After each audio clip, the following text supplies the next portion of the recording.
Welcome to the second part of the February edition of Washington Watch. I'm delighted to have Glenn Downs to come to the second part of the show. You know, a lot of issues, Glenn, facing our district. Even though Lou and I were talking about international issues, now we can talk about district issues because there are a lot of problems. Well, Congressman Jones, as I like to say, the people of the 3rd District in eastern North Carolina are not shy about expressing their issues of concern.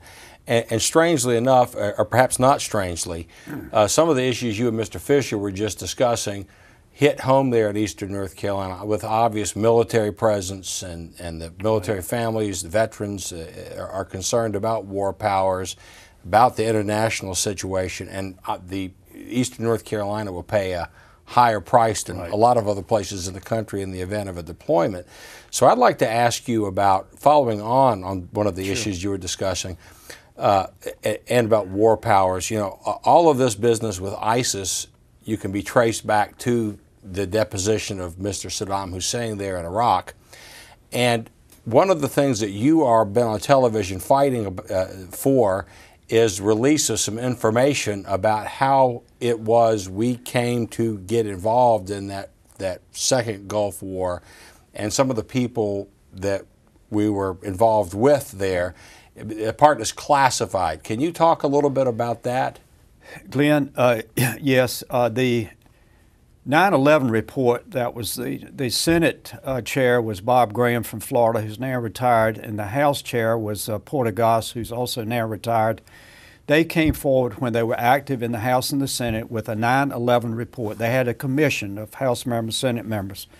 And the 9/11 report was to inform the American people of the attack on 9/11 that killed over 3,000 Americans, a horrendous day.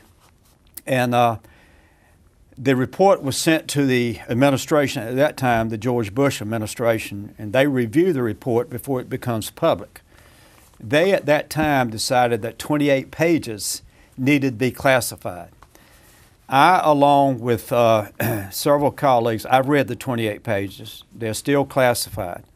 But because I've read the 28 pages, I have joined with the 9/11 families who for the last 12 years have been calling for the president to declassify the information. These families lost loved ones. In addition to these families, Glenn, Bob Graham, Richard Shelby, senators, Lee Hamilton, and the former governor of New Jersey, Tom Kean, who were on the commission, have also been calling for a declassification. Newt Gingrich, the former Speaker of the House, this past Friday, he emailed over 1.5, tweeted, I think the term is, tweeted over 1.5 million people calling for the declassification of this 28 pages. It will, and this has all been made public, so it's not anything I'm saying from my reading of the 28 pages, that the Saudis had a role in the financing of the attack.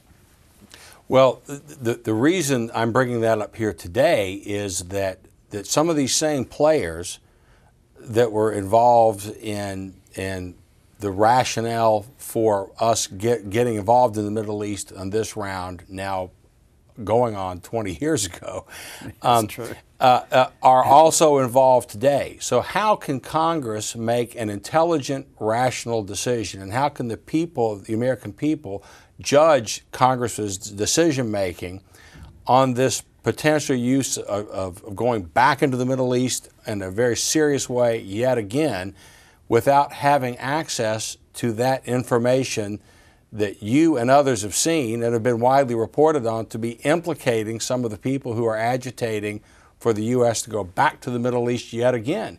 How can they do that without seeing those 28 pages? Glenn, thank you. That's a great point you just made. And I will tell you that President Obama twice has told the 9/11 families in the last 6 years that he will declassify that information. The resolution that we have put in is H Resolution 14, calling on the president to meet his promise to the 9/11 families and the American people by declassifying this information. We have been told, we have stayed in touch with the White House, that they are, through their different agencies, are reviewing whether they should or should not declassify the information. I would tell you there's nothing about national security in the 28 pages. It is about relationships. And it could be somewhat embarrassing to the Bush administration, but so be it. The American people have a right to know the truth no matter who's embarrassed. Well, another aspect to all this that you and Mr. Fisher just discussed was the financial aspect. And despite politicians in Washington saying deficits are going down and those sorts of things, the United States added about $1 trillion in debt, as you pointed out correctly, in this last year that just ended, and we have this inexorable march upward of deficits based on demographics and promises made to baby boomers that are now retiring, those sorts of things. Obviously, a stepped-up adventure in the Middle East is going to cost an awful lot of money. How much is your colleagues taking that into account when they weigh decision-making about backing up Mr. Obama on this use of force? Glenn, today, as you asked me that question, the leadership has not, in my opinion, taken the public stand that they need to take, and that is to educate the American people to the cost of getting involved again in the Middle East. I had just mentioned in the segment with Lou Fisher that we're spending an average of $300,000 an hour with this bombing campaign. We are just about to break the bank. Now, I'm not an advocate of taxes. I don't even like to think about taxes, but somebody's got to pay for what we're doing, and it's not fair to the next generation, because the next generation are like little babies and children who are 1, 2, and 3 years of age. We need to face the fact, if we're going to be the world policeman, which I'm not in favor of, then we got to pay for it. Well, speaking of facing facts, at the moment, the debt ceiling for the United States has been waived. The last time the debt ceiling was reached, the Republican leadership, along with an awful lot of Democrats, joined with Mr. Obama to not just raise the debt ceiling, but waive it. But that date certain is coming up. What are we now, Congressman, a month or so away from that day of reckoning? Glenn, that day of reckoning could be March of this year. It could be prolonged to about May or June, but sometime in the next 4 to 5 months, we're going to have a debate on the floor of the House, and it's going to be whether we should vote to raise the debt ceiling again to allow the administration to borrow money from foreign governments primarily to pay the bills for last year, not even this year of 2015. It's got to stop, and there are those of us in Congress, as well as some in the 3rd District of North Carolina, that think enough is enough. Well, I know obviously given the length of service here in Congress and your seniority and your stance on these debt ceilings, you are the only member of the United States House of Representatives currently serving who has voted against every debt ceiling increase since the mid-1990s. Do you think you're going to have much company here in this new Congress? Glenn, I think I will this time. I think not because of anything I've done, but I think there are probably 25 to 30 Republicans, many of them are new members of the House, who I think will join me in not raising the debt ceiling. I do think, though, that with some Republicans who will vote to raise the debt ceiling because they'll say that the markets are going to crash, I think they're going to crash if we keep raising the debt ceiling. So at some point in time, you got to have that debate. You have to draw the line in the sand and say enough is enough, and I think we're at that point. I know that I don't have enough time really to ask this question, but I'm going to ask it anyway.